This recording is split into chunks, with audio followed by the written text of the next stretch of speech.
Why is it that so many of us don't like or don't want to go walking trails at night?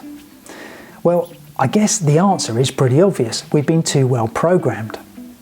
We know the woods are stuffed full of horrific beasts, werewolves, aliens, drug-crazed maniacs, and all sorts of really nasty things.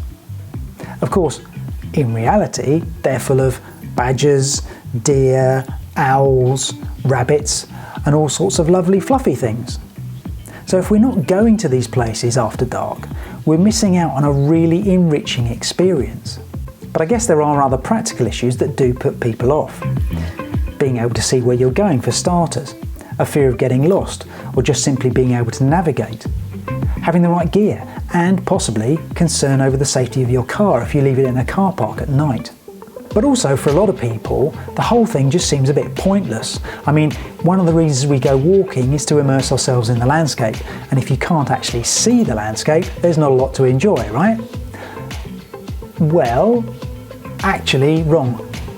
Now this might sound a bit dumb, but night walking is not just about what you can and can't see.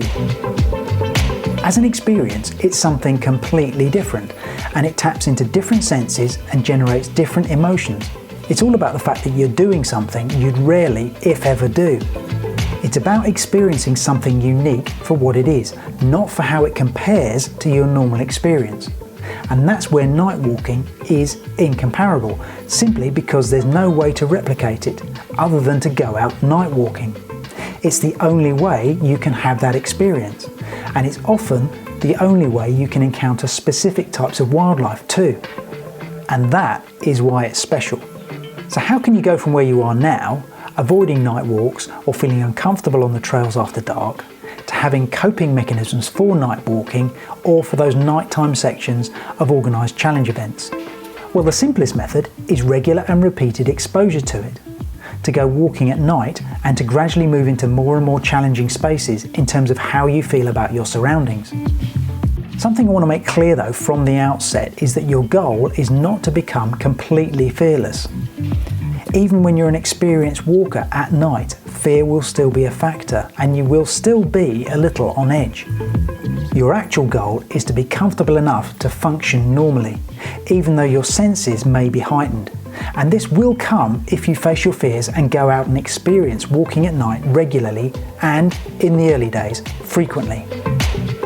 Start out by walking on quieter, darker roads. Then, when you're okay with that, move on to benign paths that you know extremely well, especially paths that are open, where any nearby light or the moonlight can reach you. Slowly, as you keep doing this, you'll begin to feel in control, if not comfortable. From there, gradually go into more and more challenging spaces. So, start with some woodland trails that you again know really well and gradually build up your confidence. It really is about becoming used to being in that environment and living with, not being ruled by, your fears. But it's not just about becoming acclimatized to it. There are proactive measures you can take to negate some of the negative feelings you have about being out on the trail at night. For starters, when you illuminate the path with a head torch, which is a compulsory asset on a challenge, you're immediately illuminating what's around you, and that can give you reassurance. Also, when you're using a head torch, you start to become aware of the wildlife around you, and this can help as well.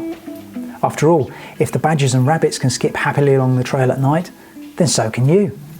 The key when using a head torch is to go for a flood beam and to tune it down to a lower setting, so that the light isn't as bright, as this will help with your peripheral vision. It'll mean that your eyes actually start to see more around you than if you had a single bright focused spot. But I think the most valuable tool that I've found is to tackle the real thing that causes the fear. You see, what scares us when we're walking at night isn't so much what we can see, it's what we hear.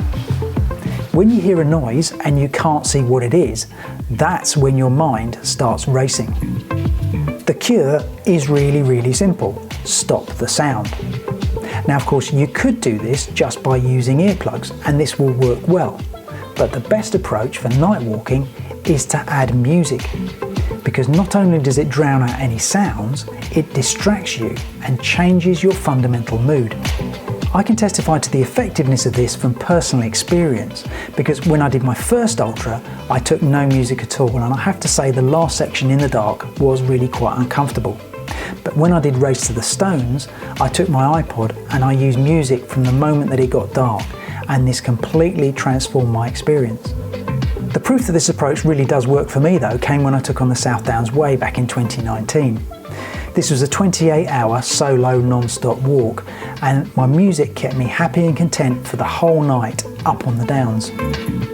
The key to using music on night walks is to pack your pod with happy tunes. You don't want the sort of motivational stuff that you'd normally play before the start of an event, stuff that's going to get you pumped up. You want tunes that you can sing along to, tunes that make you feel great, and tunes that actually make you want to dance. So get yourself a head torch, get out there and gradually ease yourself into it. Take some happy tunes or an uplifting podcast and find your sweet spot.